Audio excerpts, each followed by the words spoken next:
I thought I was just filming a cruise cabin tour, but then I found out something that blew my mind.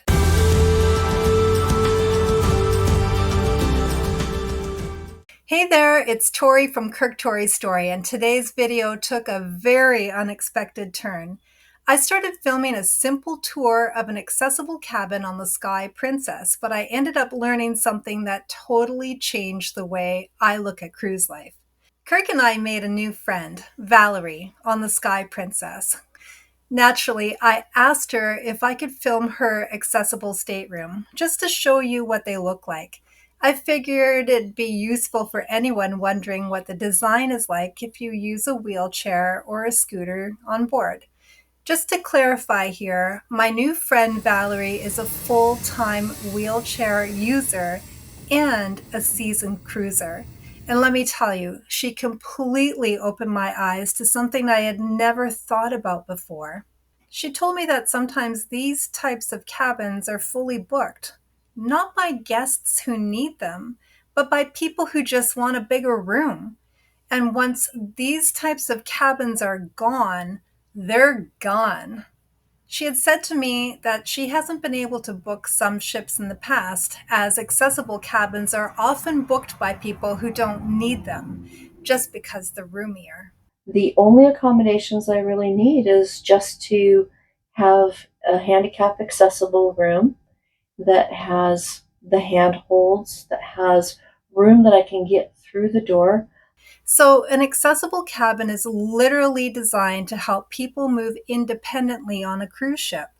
Accommodations have been made in the cabins. So we're talking about wider doorways, space for her scooter or wheelchair, a shower where she can actually roll into, lower countertops so she can reach her items. The doors are 32 inches. My chair is 30 inches. A typical cabin doorway is 21 inches. So there's no way my chair would fit into a typical cabin. Even to get into the door to visit friends, I have to invite them here, or just meet in a public area.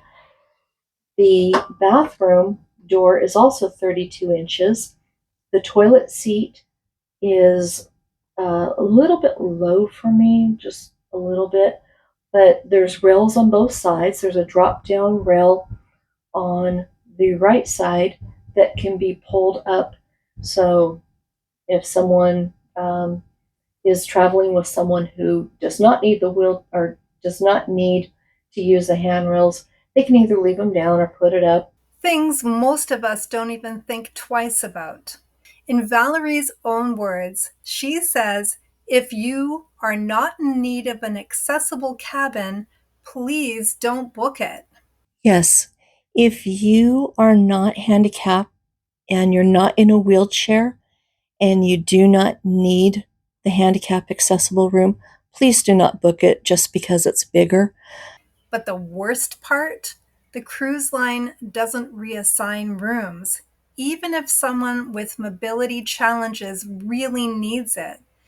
Let me say this again. If an able-bodied guest books one of those cabins and later someone with mobility needs requests it, cruises won't move the able-bodied guest, even if it's the only accessible option left.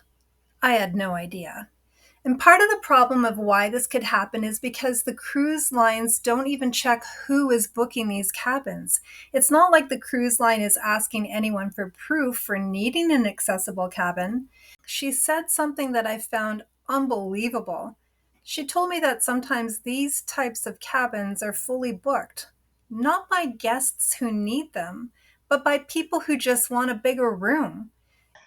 I have not been able to go on several cruises that I've wanted to go on and found out later that totally able bodied people have booked the rooms.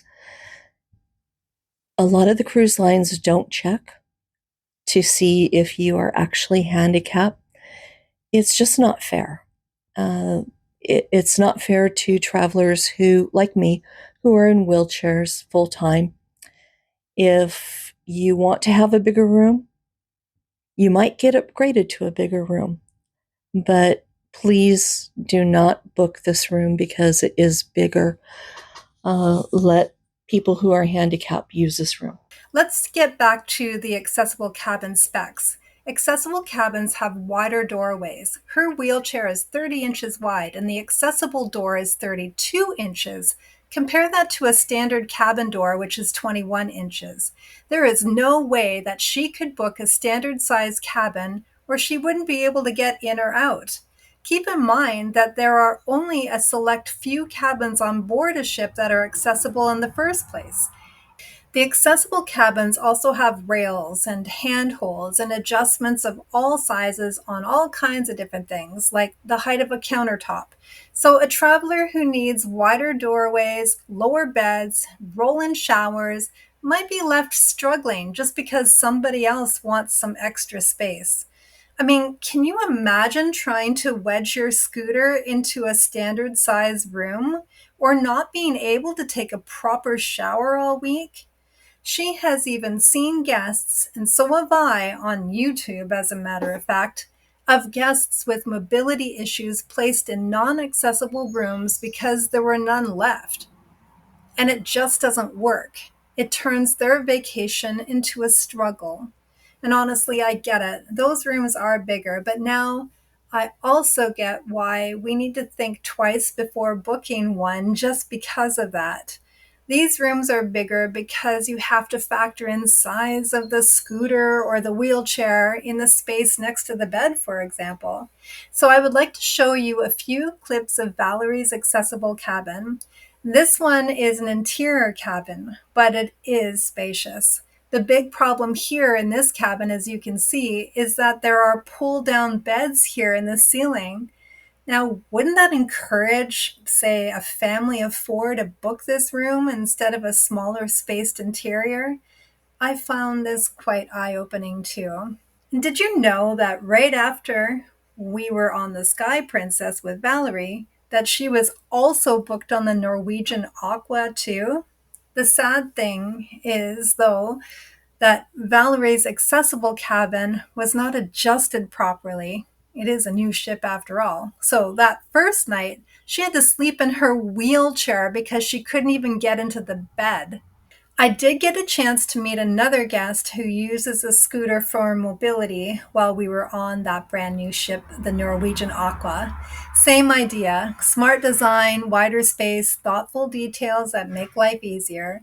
These staterooms exist for a reason, and there are only a handful of them on each ship. And if you would like to see the accessible balcony on the Norwegian Aqua, you can follow this link here, and I will also put it in the description below for you. So, did this cabin tour video go where I expected it to? No, not at all. But I'm really glad it did. I learned something I hadn't thought about before, and I just wanted to pass it on. If you're able-bodied and booking your cruise, maybe give that accessible cabin a pass. It might mean the world to somebody else. And if this was new to you too, give it a like and share it with your cruise buddies. Let's keep learning together. And if you've cruised with a mobility device or you have tips to share, please drop them in the comments. I would love to hear from you, and so would everybody else. Thank you so much for watching, and we'll see you again in the next video.